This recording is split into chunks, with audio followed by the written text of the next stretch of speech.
Öncelikle bütün vatandaşlarımıza geçmiş olsun dileklerimizi tekrardan dile getirmiş olayım. Rabbim böyle bela, musibet ve afetleri bir daha göstermesin. Gerçekten de büyük bir felaketti. Fakat böyle bir felaket olduğu vakitte el uzatacak, yardımcı olacak kişi ve hayırseverlerin eksikliklerini de vermesin. Çünkü deprem günü ve sonrasındaki gelişen mağduriyetler bize onu gösterdi ki gerçekten de sivil toplum kuruluşun misyonu, amacı ya da etkisi çok fazla olmalı ve oldu da. Yani eksikliği olmuş olması oraya gerçekten ciddi mağduriyetlere sebebiyet verecekti. Çünkü asrın felaketi dediğimiz bir felaket oldu.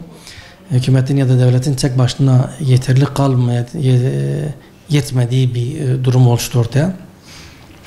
Bizler de acizane umut kervanı olarak bu depremin ilk saatinden itibaren fark eder etmez hemen sahaya ekiplerimizi, kendim de ekibimizle beraber olmak üzere öncelikle Adıyaman'a gittik. Adıyaman'da hem insani yardım hem de arama kurtarma faaliyetlerinde bulunduk.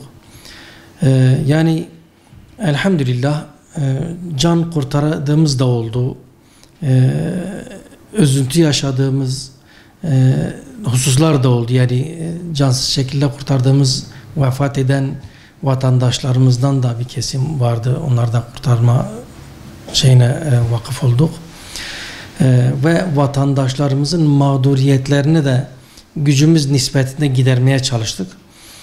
Ve bugün değerlendirecek olsak o günü diyoruz elhamdülillah iyi ki yapmışız, iyi ki gitmişiz, iyi ki onlara bir el olmuşuz, iyi ki bir umut olmuşuz, iyi ki gidip acısına ortak olmuşuz. Ramazan bayramına kadar biz bizzati sahada deprem bölgesinin tamamı olmak üzere sıcak yemek ve aynı zamanda farklı muhtelif ev eşyaları diyeceğimiz malzemelerde yardımcı olduk. İlk günlerde sıcak yemek, battaniye, çadır ve benzeri hususlardı. Sonradan yavaş yavaş ihtiyaçlar geliştikçe, farklı ihtiyaç kalemleri ortaya çıktıkça o hususta biz vatandaşlarımıza yardımcı olmaya çalıştık. Ve şu anda hala deprem bölgesindeki faaliyetlerimiz, çadırımızı kaldırmışız ama faaliyetlerimiz sürmektedir, devam etmektedir. Hala orada yardım dağıtıyoruz. Hala depremzedelere elimizi uzatmaya çalışıyoruz imkanımız ölçüsünde. Mesela bu kışın girişiyle beraber biz deprem bölgesinde kışlık giyim yardımında bulunduk.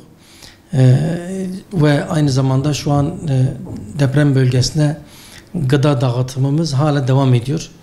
Özellikle aşevini kapatmamızın sebebi de bayramdan sonra yani artık depremzedelerin de o üzerindeki o psikolojik sorunları atmalarını istedik. Oradaki deprem bölgesindeki esnaflarla, oradaki işte kanaat önderleriyle yaptığımız istişarede de depremzedelerin artık bir uğraşın içerisine girmeleri gerektiği kanaati hasıl oldu. Bu sebepten dolayı biz aşevini kaldırdık ama yardımlarımız devam ediyor. Dedik biz burada aşı pişirmeyelim. Aşılar artık çadırlarda, konteynerlerde, evlerde pişsin. Şu anda da elhamdülillah öyle bir durumdadır ve yardımlarımızı da sürdürüyoruz, devam ediyoruz. Belki birkaç yerde böyle sizin gibi kardeşlerimiz sorunca da söylüyoruz. Diyoruz yarın ruh-i mahşerde Allah Azze ve Celle'nin belki kendi katında kabul edeceği amellerden birisi de inşallah odur diye düşünüyoruz. Çünkü kimsenin olmadığı bir yerde siz gidip onlara el uzatmışsınız. Biz yani vakıf olduğumuz maalesef acı olaylar da oldu. Gerek kurtarabildiğimiz ailelerden gerekse kurtaramadığımız aileler hususunda söylüyorum. Mesela bizim Adıyaman Umut Kervanı'nın temsilcisinin de evi biliyorsunuz enkaz altında kaldı. Ailece vefat ettiler. Allah onlara rahmet eylesin. Hemen yanı başındaki binada da bir aile içerisindeydi. Bir kadın ve birkaç çocuğuyla beraber içindeydi. Yani seslerini işitiyorduk, konuşabiliyorduk fakat ulaşım noktasında biraz bina yan yattığı için ciddi sıkıntı vardı. Mesela o aile ikinci, üçüncü gün sonra çıkarıldı. İz bırakan yanındaki çocuklar kimisi hani darbe yemişti, kendisi darbe yemişti. İz bırakanlardan bir tanesi buydu. İz bırakanlarda mesela yanı başımızda bir otel vardı. Biz ilk gün arama kurtarma yaptığımız binanın yanında hemen otel vardı. Orada da gençler malumundur orada kalıyordu. İlk gün 5 kişi ses geliyordu. Sağdı. Ancak ikinci gün onlara ulaşabildik. İkinci gün onlara ulaştığımızda 3 kişi sağ kalmıştı. 2 kişi vefat etmişti. Yani diyoruz eğer gücümüz yetseydi, eğer biraz daha imkanımız geniş olsaydı ya da arama kurtarma ekiplerimiz daha geniş olsaydı, daha profesyonel bir çalışma olsaydı muhtemelen daha çok can kurtarmış olacaktık. Bu noktada biz de bu depremle beraber Umut Kervanı olarak arama kurtarmanın da olması gerektiğini, Umut Kervanı'nın bünyesinde böyle bir ekibin de oluşması gerektiği kanaati hasıl oldu. Onun için şu anda bütün illerimizdeki Umut Kervanı şubelerimiz ya da temsilcilerimize yapıyoruz. Onlarla koordineli halde arama kurtarma ekiplerini oluşturmak için eğitimlerini şu an alıyorlar. Mesela şu an Şanlıurfa arama kurtarma ekibimiz eğitimlerini aldılar.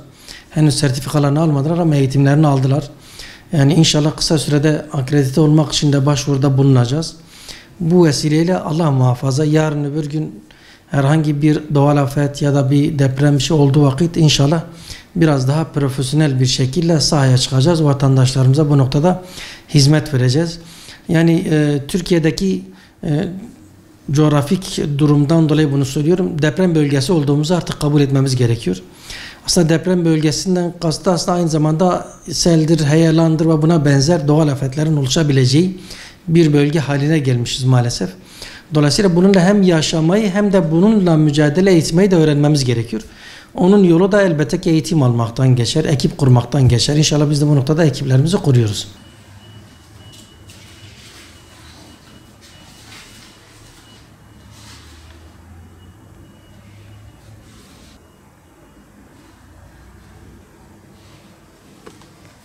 ...6 Şubat deyince gerçekten bizim aklımıza insanın zihnine geliyor. O asrın felaketi dediğimiz çok büyük, belki Türkiye'de hatta dünyada benzeri görülmemiş bir depremi yaşadık. Allah-u Teala bir daha kimseye göstermesin. Bu vesileyle vefat eden yaklaşık 50 binin üzerinde vatandaşımızın rahmetle anıyoruz. Yaralılarda acil şifalar diliyoruz ki hala o çekenler var. İşte sakat, özürlü olanlar var. Onun için Allah-u Teala onlara da sabırlar versin inşallah. 6 Şubat depremi gerçekten çok büyük bir depremdi. Yani Türkiye'de benzeri görülmemiş bir deprem yaşadık. 11 ili etkiledi. Bunun içinde de Şanlıurfa'da vardı. Ama elhamdülillah Şanlıurfa çok çabuk toparlandı. Çok çabuk hakim oldu. Gerek devletin gerek STK'larıyla Urfa çabuk toparlandı. Ama bizim üzerimize en büyük derin izler bırakan 4 tane büyük ilimiz vardı. Onlar çok büyük hasar görmüştü. Adıyaman, Malatya, Maraş ve Hatay. Bunlarda çok büyük yıkımlar oldu. Üzerimize büyük derin izler bıraktı. Gerçekten çok büyük bir felaketti. Biz Şanlıurfa'da öncelikle depremin sabahında burada Şanlıurfa'daki enkaza gittiğimizde biz önce oradaki vatandaşlara komanya dağıtımında bulunduk. Sıcak çorba, yemek dağıtımında bulunduk. Ama daha sonra bölgedeki kardeşlerimizle diyaloga geçtiğimizde baktık ki Adıyaman orada yıkım daha fazladır. Oranın ekipmanı, oranın daha az olduğu için biz Şanlıurfa'da 2-3 tane ekiple o bölgeye hareket ettik. Deprem sadece bizi değil, bence herkesin üzerinde büyük bir etki bırakmıştır. Çünkü büyük bir felaketti. Depremde mesela özellikle Adıyaman'da biz o felaketi, o yıkımı duyduğumuzda biz gerek Urfa'dan gerekse Siverek'te ekiplerimizi hemen yola gönderdik. Aslında bizim amacımız orada gidip deprem bölgesinde sıcak çorba, yemek dağıtmaktı. Ama ekiplerimizin oraya gönderdiğinde ekibimiz kendisi direkt kendi enkazın ortasında buldu. Ve her yer yıkılmış, her taraf enkaz ve enkazın içinde sesler geliyordu. Bu enkazın başına duran vatandaşlarımız yardım bekliyordu. Dolayısıyla biz oradan bu sefer yardım dağıtma değil, kendimizi mecburen arama kurtarmanın içinde bulduk. Oradaki o yıkımı, o mağduriyeti girince biz Umut Kervanı olarak bir de Umut Kervanı Vakfı ile beraber çalışmalara başladık ve Urfa'dan gerek de bölgede gelen yardımları koordineli bir şekilde bölgeye dağıtmaya çalıştık.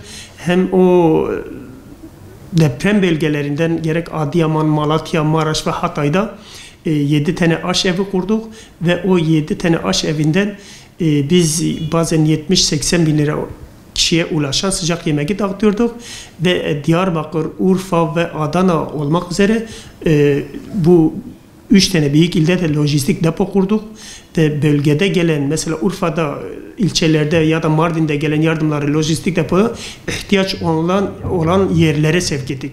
Mesela örnek Adıyaman'ın bir ilçesinde battaniye lazımsa hemen oraya battaniye gönderiyorduk. Ya da Maraş'ın bir bölgesinde çadır ihtiyacı varsa koordineli bir şekilde orada olarak nerede ihtiyaç varsa o ihtiyacın o lojistik depolarımızda karşılıyorduk. Buralarda da hem aşevi kurduk, aşevinin yanında da biz sosyal market kurduk. Burada giyim olsun, temizlik ürünleri olsun, başka ihtiyaçları olsun. O sosyal marketlerimizde de vatandaş gelip orada kendi ihtiyacını görüyordu.